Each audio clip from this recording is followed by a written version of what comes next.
मौसम के बदले मिजाज के साथ वातावरण में धुंध का प्रभाव लगातार बढ़ता जा रहा है। आज लगातार चौथा ऐसा दिन था जब घनी धुंध के चलते लोगों का जनजीवन प्रभावित हुआ। सबसे ज्यादा जो दिक्कत हो रही है वो वाहन चलाने में हो रही है और उसमें भी सबसे ज्यादा जो परेशानी का सामना कर रहे हैं वो हरियाणा रोडवेज के कर्मचारी कर रहे हैं, क्योंकि अल सुबह जिस तरह से उनको बस यात्रियों को लेकर अपने रूट्स पर निकलना पड़ता है उसमें कई तरह की दिक्कतें हरियाणा रोडवेज भी कई तरह के प्रबंध इस धुंध से निपटने के लिए कर रही है। चाहे वो फोगलाइट की बात हो, रिफ्लेक्टिव टेप की बात हो, वो बसों पर लगाई जा रही है। बसों के चालक हमारे साथ मौजूद हैं, उनसे बात कर लेते हैं।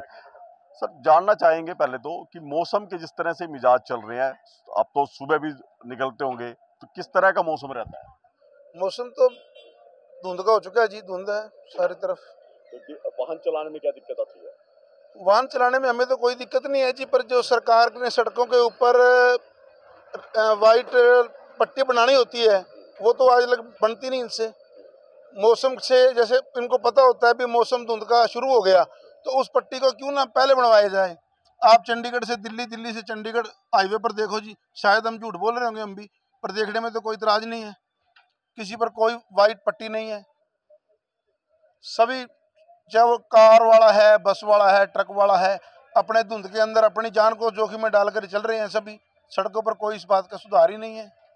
बात हाईवे की आपने, हाईवे पर बहुत सारे अवैध कट भी हैं जिनसे अचानक जो है व्हीकल निकलते हैं, वो भी वजह हो सकती है क्योंकि धुंध में तो दिखाई नहीं देता। चलो वो तो देखो जी, धुंध में जिसने भी निकलना है अपनी जान जोखिम में डाल के निकलना है। कोई जरूरी काम वाला घर से निकले तो निकले, तो कट है तो वो तो देखो जी हमें ही ध्यान से निकलना चाहिए। कट तो सरकार के चलो किसी की तरह बनाए गए हैं, तो सभी तरह से हमारा फर्ज बनता है। हमारी बस में हमें सरकार की तरफ से प्रशासन ने, हमारे डीपू जीएम साहब ने सभी गाड़ियों को फोग लाइट लगवा रखी है जी। पीछे देखिए, हरियाणा रोडवेज की बसों पे फोग लाइट जो है लगवाई जा रही है क्योंकि धुंध में वाहन चलाना काफी दिक्कत भरा होता है। कुछ और है, आपने क्या कुछ इंतजाम किया जी जिस तरह से फोग का सीजन चल रहा है? फोग लाइट लगवाई है जी, जो हेडलाइट है उनमें येलो ट्यूब डलवाई है, पीछे रिफ्लेक्टर है, रेड पट्टी है, आगे व्हाइट है, साइड में येलो है। ये ऐसे सुबह के समय धुंध का प्रभाव ज्यादा रहता है, ज्यादा किस तरह की सड़क पे दिक्कत रहती है? जिसपे पट्टी ना हो या ट्रैफिक ज्यादा हो, दाएं बाएं से कट हो, उसकी वजह से दिक्कत है। ग्रामीण सड़कों की क्या स्थिति है? उन पे पट्टियां कम है जी, और सिंगल होने के कारण दोनों साइड आना जाना उन्हीं से है, इस वजह से दिक्कत है। कहीं ना कहीं खतरनाक हो सकती है, दिक्कत है।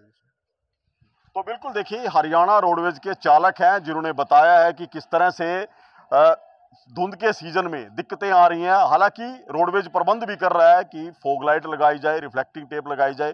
तो बसों के लिए क्या कुछ तैयारियां की है कि फोग से निपटा जाए? फोग से निपटे ताकि धुंध में के कारण एक्सीडेंट कम हो जी, और ड्राइवर आसानी से चला सके। और पीली लाइट का यही है जी कि साफ दिख जाए। जो बीच वाली लाइट लगी है उसमें थोड़ी कम रोशनी हो जाती है, नीचे लग से धुंध में पीली लाइट से फर्क पड़ जाता है, दिखाई देता है जी। कितनी बसें हैं जहाँ पर काम चल रहा है? ये अब लगानी शुरू आ रही है स्टोर में, जैसे जैसे ड्राइवर आता है लगाते हैं, कुछ रात को दिन में लगा देते हैं। हाँ जी। रिफ्लेक्टिव टेप भी है? टेप तो दूसरी आती है जी। टेप भी लगा। बिल्कुल देखिए, हम आपको दिखा दें कि किस तरह के इंतजाम है धुंध से निपटने के लिए। इस तरह की फोग लाइट जो है हरियाणा रोडवेज की बसों पर लगाई जा रही है ताकि धुंध के समय जो ड्राइवर है उसको विजिबिलिटी की दिक्कत ना हो। इसके अलावा सफेद टेप जो है फ्रंट पे लगाई जा रही है बस की, ताकि सामने से जो वाहन आ रहा है उसको भी दिक्कत ना हो। येलो टेप जो है साथ साइड में लगाई जा रही है, जो हरियाणा रोडवेज की बसें हैं उनमें किसी तरह की समस्या ना हो। और इसके अलावा बैक पर ये रिफ्लेक्टर लगाए गए हैं ताकि धुंध में किसी तरह की दिक्कत ना हो। पीछे से आने वाले वाहनों को, उनको भी बस पूरी तरह से दिखाई दे। ये 3 तरह के इंतजाम जो हैं हरियाणा रोडवेज की तरफ से किए जा रहे हैं धुंध से निपटने के लिए। हालांकि जिस तरह से वाहन चालकों ने बताया है कि सबसे बड़ी जो समस्या है वो सड़कों पर व्हाइट पट्टी का ना होना है, क्योंकि व्हाइट पट्टी ना होने की वजह से ही हादसे की आशंका बनती है। तो ऐसे में व्हाइट पट्टी का होना बेहद जरूरी है और अवैध कट जो हाईवे पर खुले हुए हैं उन पर भी किसी तरह की रोक लगना बेहद जरूरी है ताकि धुंध के इस सीजन में दुर्घटनाओं के ग्राफ को कम किया जा सके। करनाल से महेंद्र सिंह, इंडिया न्यूज हरियाणा।